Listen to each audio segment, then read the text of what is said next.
Hi everyone. This time I would like to share another interesting story in the Bible. In fact, actually, it will be another series because this passage is quite long and have a much profound meaning behind. So I think it's worth that I could share this Bible story with you, as most of you may heard of that. What Jesus say, He is the way, the truth, and the life. Be honest, when I first come to the Bible, I have no idea what he is talking about.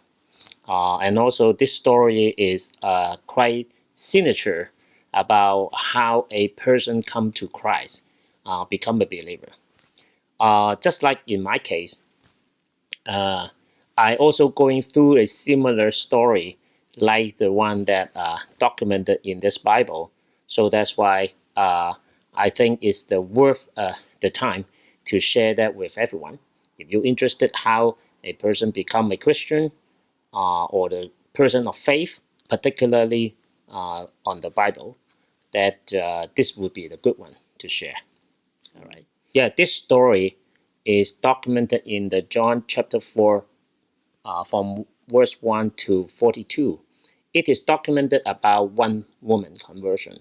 The concluding session from the last series that this woman suddenly have the strong courage that to tell everyone about her secret. And in fact, it is the big relief for her for opening it up. But how could she get such a momentum and energy and passion that to share her story, which is quite hard in the first time when she tried to share with others. This story of this woman actually is a very precious story that documented in the Bible because it has a very complete explanation, the internal thinking and the emotion and spirit, what's going on between this woman and the Lord Jesus. And this conversation will give us a dichotomy about what's happened of this woman. And somewhat I can use this to correlate to my conversion also. So so that's why this is the very good understanding from the biblical perspective. How might a person converted to become a worshiper? As the John chapter 4 verse 23, it states, the true worshippers will worship the Father in the Spirit and in truth. That was shared the last time. But here is that how could one person who have unknowingly to not knowing Christ, know nothing about the Bible, and almost ignorance to what the Bible say, and suddenly become a true worshiper? Every word that you know seems to make sense before you know about Christ, and you will ignore them because it's nothing related to you.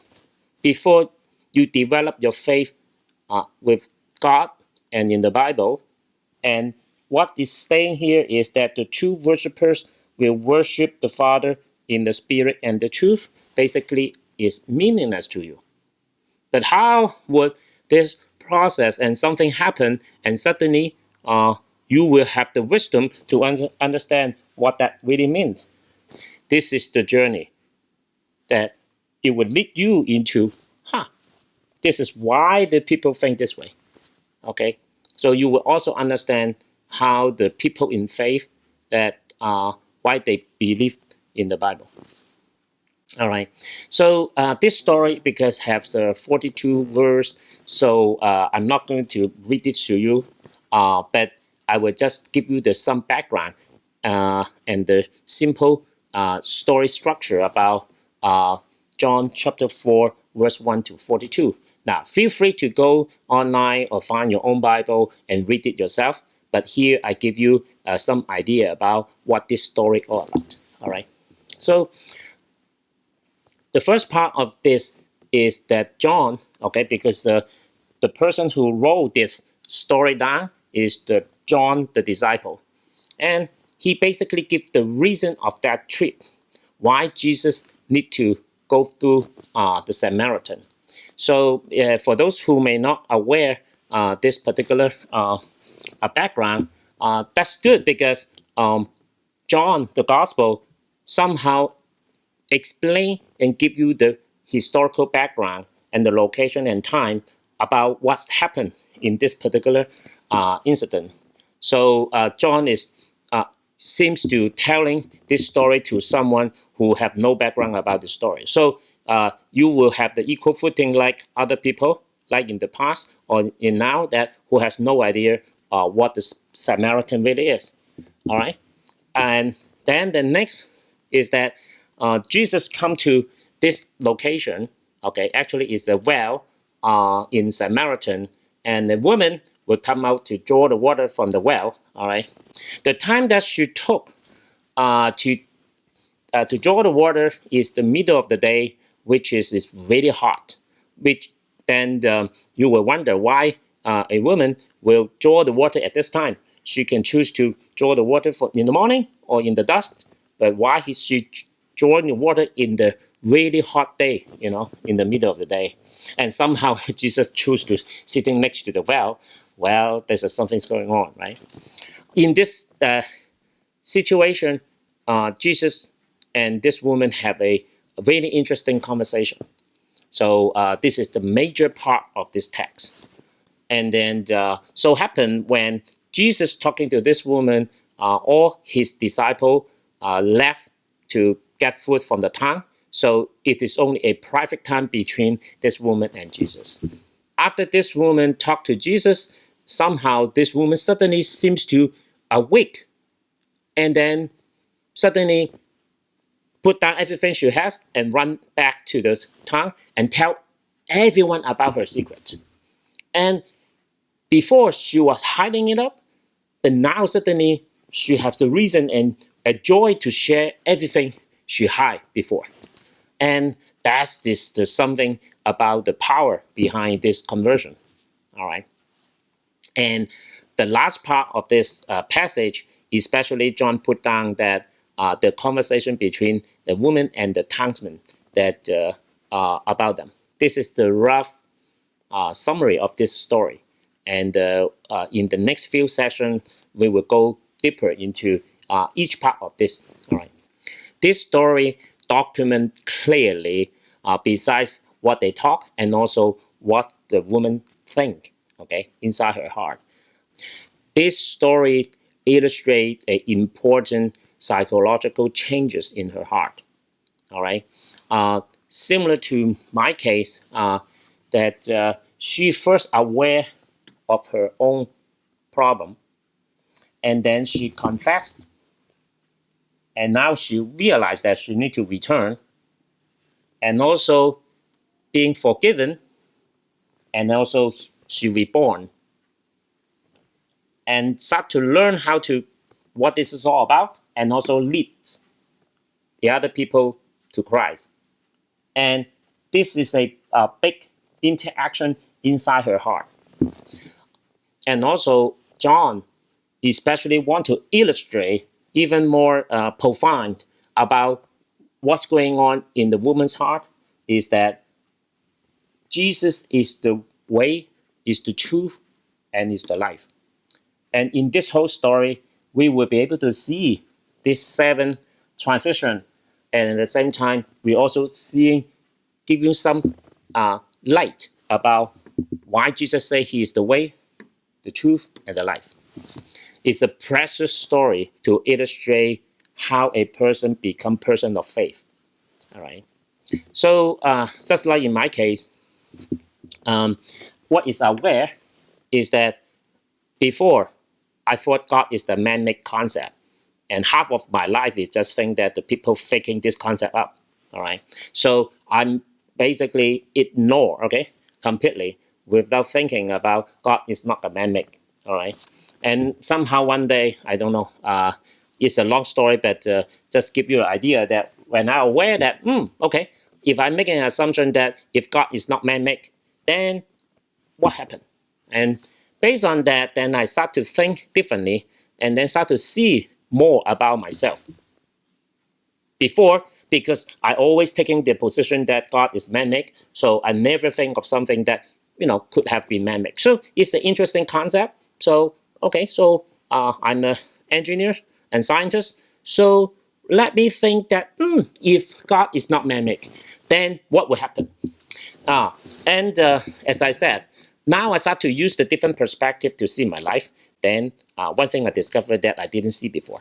Actually, I started to realize that I'm an impatient person. Well, yeah, many people may aware, but in this case, suddenly I started to see that I'm sort of impatient. Then I start to ask myself why I'm impatient. Okay, what drives me to be so hurried? And of course, is there some bad experience and pain in the past? So, but how it triggered me to start to think about this is that one day I still remember it was my wedding anniversary day, but I was in the business trip. I was asking myself why I'm here. I'm in the middle of nowhere, and I'm in the business trip. And I could have taken an early plane to go back home, but I decided to stay with the client. And well, I started to feel something wrong. I shouldn't be in here. But well, at that time, it's a sort of a process of awareness, which is aware that something may not be right. Before I'm having that kind of the thinking in terms of God is a man-made concept, well, I still aware, but I'm not quite understand what that is. But when I start to changing my way of thinking, then I start to feel that maybe I should find out more. Okay, so this is the slightly change of my way of thinking. So first of all, I aware, and then confess. It doesn't confess to my wife, but also to God. But confess means is that you suddenly to take it seriously, and then you try to get into the deeper into what's going on. All right. So after you realize that something is really wrong, now that means confess. At least you confess to yourself. Yeah, something you need to address. And then once you start to address, then now you will start to maybe I should change it. So this is the returns. All right. Some people call it repent. And then this is the process that in the Bible, when people return, God will give the forgiveness with no condition. So I immediately get the relief from that confession. All right. Then I'm no longer bound by that hurriedness or impatientness that drive me to doing something that I don't want to. And I know that I'm going through a interesting process that I certainly reborn. And then I start to learn more and what's going on in my life, why I have such a big change. All right. And then finally, I tell the other people, hey, this is interesting. So just like today, I shared it with you. All right. So my little story is not that much interesting than this Samaritan woman. This is written in the Bible. It's much worth to tell than my own story. It took me many years to understand why Jesus said He is the way, He is the truth, and the life. And today, in this series, I'm going to share with you my understanding of why Jesus said this. In short, we experience the way, and through our experience, then we know the truth deeply, and also being encouraged by the new life. With the new life, and we encouraged by that, and testify the truth that we experience, and live out the way. So this is the really, really short way to explain way, the truth, and the life.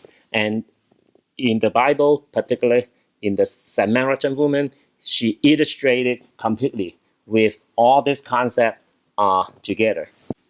I hope this Bible story can help to explain how a person become a person of faith. At the same time, you will understand this faith a little bit more. And of course, hoping that you can also getting the power of this faith. See you next time.